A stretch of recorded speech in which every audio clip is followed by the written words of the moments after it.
Black Knight and Andrew Slay. Thank you very much, Andrew. Harris Sports, Craig Corey. They've given us a whole bunch of door prizes. I'd like to thank 3 new sponsors that we got this year, thanks to Larry Langley, who looked after that role this year. Roy Com, and that's Rob Roy. Mill Arrow and Paul Greedy, back in the mix of squash. The Woodshire Inn, and all their gift certificates they gave us too for dinner down there in Windsor. That's Scott Geddes. LifeMark Physiotherapy. The players were really taking advantage of all the free massage and physio this week. Canadian Diagnostic Centers, Derek McPhee. He's a 2-time returning sponsor. Siemens Marine, that's Jane Archibald and Andy Seaman. Marnie, do you not like hearing these talk? It's okay. It's okay. Not so much. Wait till she's a teenager. National Leasing, which is Ken Canavan. This is the 3rd time he's come back and sponsored. And then the next group of about 12 sponsors. These are all 4-time sponsors. They've been sponsoring it since the beginning. And that starts with OPA, 7 and Mosaic. And of course, we all know him well. Costa Ellis, Dr. Chris Petropoulos, obviously, and family. They've been here all week. Chris, actually, they've always missed the first 2 years of this event, and but continued to sponsor it. And now I think they rearranged their Jamaica trip just to be here this week. Benchmark Consulting, Larry Langley, also hosting, I think, one of our finalists, Peter Barker, this week.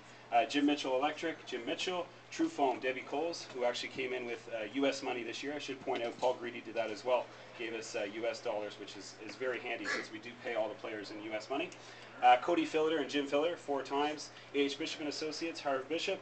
Domus Realty, Sandy Rutledge and Gail Morris. The Waters and Black family, for the last 3 years, they've been contributing large amounts of money. Wella Bottega, Marine Limited, Tony Hall.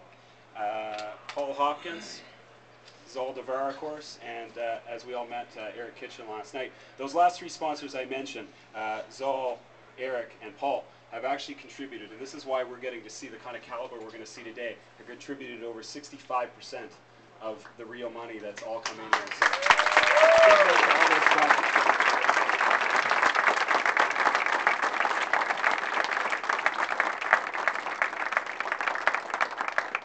So without any further ado, I think Neil's going to do a brief interview here with Zol before we bring out the pros.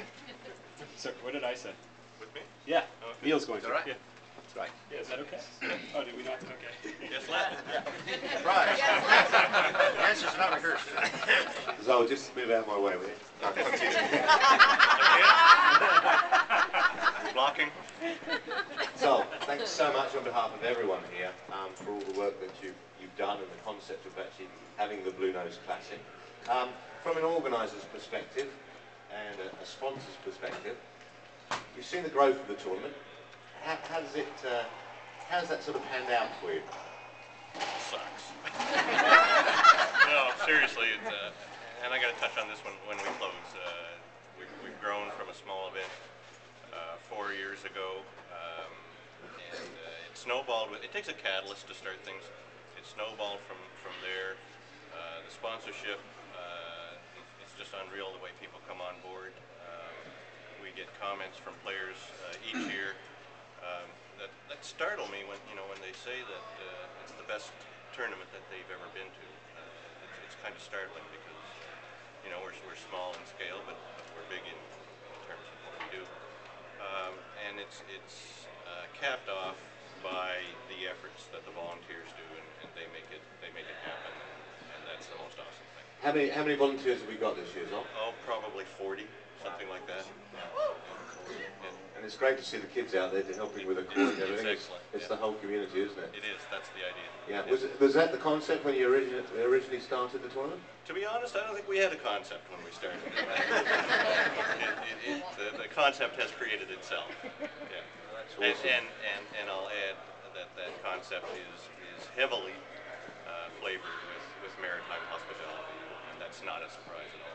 I think the biggest compliment you could possibly have is the players themselves, for them to go to Qatar, to the Middle East, and go all around the world. The States, they look after them well in the States. They stay in some unbelievable hotels.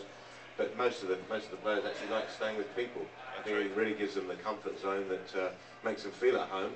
And judging by the quality of the squash from the qualifying through, that makes them play well. If you've got a happy player, then you've got a player that's going to play his best, and I think that's good testimony to the week.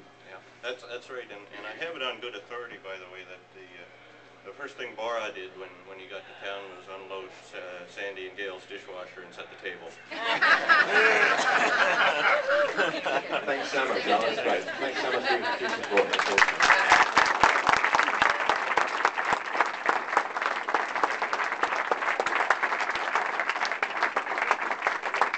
Thanks for that, Neil and Zol. Right before I'm going to check on, make sure the players are ready, give you a little idea what's going to happen today. We're going to have introduce the players. Players are going to come out, play their match. Following the match, we'd like you to all stay seated for the prize presentation. We're going to do